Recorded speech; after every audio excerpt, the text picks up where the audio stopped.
வணக்கம். தெய்வீக பலன்கள் சேனல் சார்பாக தங்களை அன்புடன் வரவேற்கிறோம். இன்று நம் காணொளியில் காண விரும்புவது கடன் தொல்லையில் இருந்து முற்றிலும் விடுபட வைக்கும் குபேர பூஜை பற்றி விரிவாக இந்த காணொளியில் பார்க்கலாம். வாருங்கள் காணொளிக்கு செல்லலாம். நாம் தினசரி எவ்வளவு நேரம் உழைத்து கொண்டு இருந்தாலும் அதில் சம்பாதிக்கின்ற பணங்கள் எல்லாமே செலவடைந்து போகிறது. மேலும் கையில் தினமும் எதுவும் இல்லாமல் போகிறது. இதனால் மற்றவர்களிடம் கடன் கேட்கும் நிலைக்கு நாம் தள்ளப்படுகிறோம். நாட்டில் உள்ள பெரும்பாலான மக்கள் இந்த வேதனையை அனுபவித்து வருகின்றனர். நம் உழைப்புக்கு ஏற்ற ஊதியம் கிடைத்தாலும் கிடைக்காவிட்டாலும் ஆனால் செலவு என்பது குறைந்தபாடு இல்லை. செலவு அதிகமாகும் போது கடன் தொல்லை அதிகமாகிறது. இதனால் தமிழ்நாட்டில் பல்வேறு இடங்களில் தற்கொலை போன்ற சூழ்நிலையில் ஏற்பட்டு கொண்டு இருக்கிறது. நம் தனி ஒரு மனிதனாக வாழ்க்கையில் போராடுவதற்கு முயற்சி செய்கிறோம்.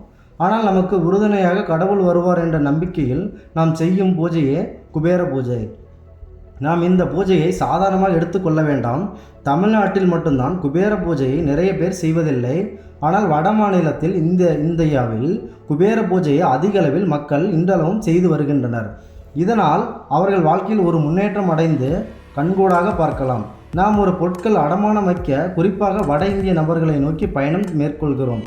அவர்களிடம் மட்டும் எப்படி செல்வம் சேர்ந்து வருகின்றன, அவர்களின் உழைப்பு எந்த அளவு இருக்கிறதோ அதே அளவு குபேர பூஜையை கடவுள் நம்பிக்கை அதிகம் கொண்டு இந்த பூஜை முறைகளை முறையாக பின்பற்றி வருவதனால்தான் அவர்கள் உயரத்திற்கு செல்கின்றனர்.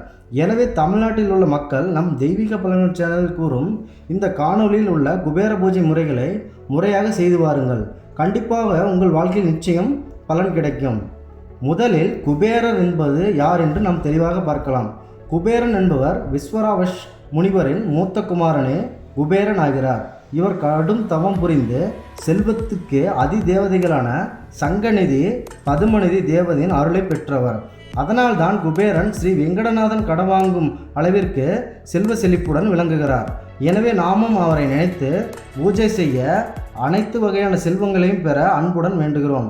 குபேர பூஜை காலம் பற்றி பார்க்கலாம்.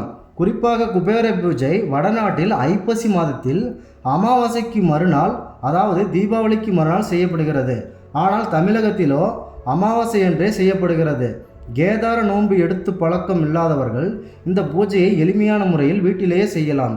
குபேர பூஜையின் முழு விவரம்.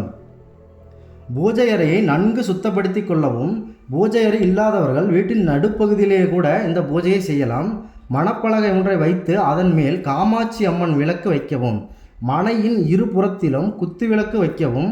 மனைக்கு எதிரில் ஒரு வாழை இலை நுனி வடக்கே இருக்குமாறு போடவும். பிறகு அதில் நெல் அல்லது பச்சரிசி வைத்து அதில் ஓம் என்று கையால் எழுதவும். நெல்லெழுத்து பச்சரிசி மீது பூ, மஞ்சள், குங்குமத்தால் அலங்கரிக்கப்பட்ட கலச செம்பு வைக்கவும். செம்பின் நல்ல தண்ணீரை நிரப்பி அதில் பச்சை கற்பூரம், கிராம பச்சை கற்பூரம், கிராம்பு, ஏல, குங்குமப்பூ இவற்றை சிறிதளவு போடவும். பிறகு மாவிளை கொத்தை செம்பின் மேல் வைத்து தாமரை இதழ் போல் செய்யவும். அதன் மேல் நாறு உளித்த தேங்காயை மஞ்சள் குங்குமத்தால் அலங்கரித்து மாவிளை மேல் வைக்கவும். இப்பொழுது உங்களுக்கு முழுமையான கும்பம் தயார். கும்பத்திற்கு தங்க செயின், மோதிரம் மற்றும் பவுன் நகரில் இருந்தால் போடவும். குபேரன் கலச உருவில் உள்ளார். உங்களிடம் குபேரன் போட்டோ இருப்பினும் குபேர எந்திரன் இருப்பினும் கலசத்துக்கு முன்பாக வைக்கவும். பழம், வெற்றிலை, பாக்கு, ஊதுபத்தி, சாம்பிராணி, நிவேதன பொருட்களான பாயாசம், சர்க்கரை பொங்கல் வைக்கவும். கலசத்தை சுற்றி 12 அகல் விளக்குகள் ஏற்றி வைத்தால் மிகவும் சிறப்பாக அமையும். சிறப்பாக செய்ய விருப்பம் உள்ளவர்கள் கலசத்திற்கு முன்பு வெள்ளி நாணயங்களை எண்ணிக்கையாய்ப்படி வரிசையாக இவர் அடுக்கி வைக்க வேண்டும். அதாவது முதல் வரிசையில் 7, 2, 9, இரண்டாவது வரிசையில் 8, 6, 4, மூன்றாவது வரிசையில் 3, 10, 5 ஆக இப்படி வரிசையாக வைத்தால் நலமாகும். மொத்தம் உங்களுக்கு 54 வெள்ளிக்காசுகள் தேவைப்படுகிறது. பூஜை முடித்து பத்திரமாக வைத்து கொள்ளவும். இதை எக்காரணம் கொண்டும் செலவு செய்யக்கூடாது. தங்க பொட்டு காசுகளாக இருப்பின் மிகவும் நல்லது. இல்லை, ஒருவேளை வெள்ளி தங்கம் இல்லையெனில் சாதாரண காசையை நீங்கள் கையில் எடுக்கலாம். இதில் உள்ள குறிப்புகள் குபேர பூஜையின் போது உள்ள குறிப்புகள். குபேர பூஜையின் போது நீங்கள் கலர் ரங்கோலி கோலம் போடுதல் சிறப்பு. குபேர பூஜை தொடர்ந்து செய்ய விருப்பம் உள்ளவர்கள் சித்திரை, வைகாசி, ஆனி, ஆவணி, கார்த்திகை இந்த மாதங்களில் வரும் வெள்ளிக்கிழமையன்று புதன்கிழமைகளும் செய்யலாம். இந்த வெள்ளிக்கிழமை புதன்கிழமையில் குருவின் நட்சத்திரமான புரட்டாதி நட்சத்திரம் வருவது மிகவும் ஒரு சிறப்பான நாளாக அமையும். இறுதியில் பூஜை முறைகளை பார்க்கலாம்.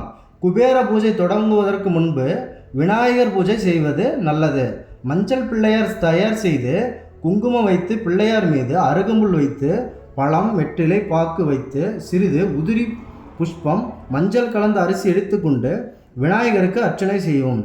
இவ்வாறாக நீங்கள் இந்த மாதத்தில் நாங்கள் குறிப்பிட்டுள்ள இந்த குபேர பூஜையை நீங்கள் முறையாக பின்பற்றி வந்தால் உங்கள் வாழ்வில் கடன் தொல்லை நிச்சயமாக நீங்கும் என்பதை உறுதியாக கூறுகிறேன். எனவே இந்த காணொலியில் வரும் இந்த முறைகளை முறையாக பின்பற்றி வாழ்க்கையில் ஒரு செல்வந்தனாக மாறி வாழ்க்கையில் நல்ல ஒரு உயர்வான நிலைக்கு செல்ல வேண்டுமாய் தெய்வீக பலன் சார்பாக காண்கிறோம். மற்றும் மீண்டும் நல்லதொரு காணொலி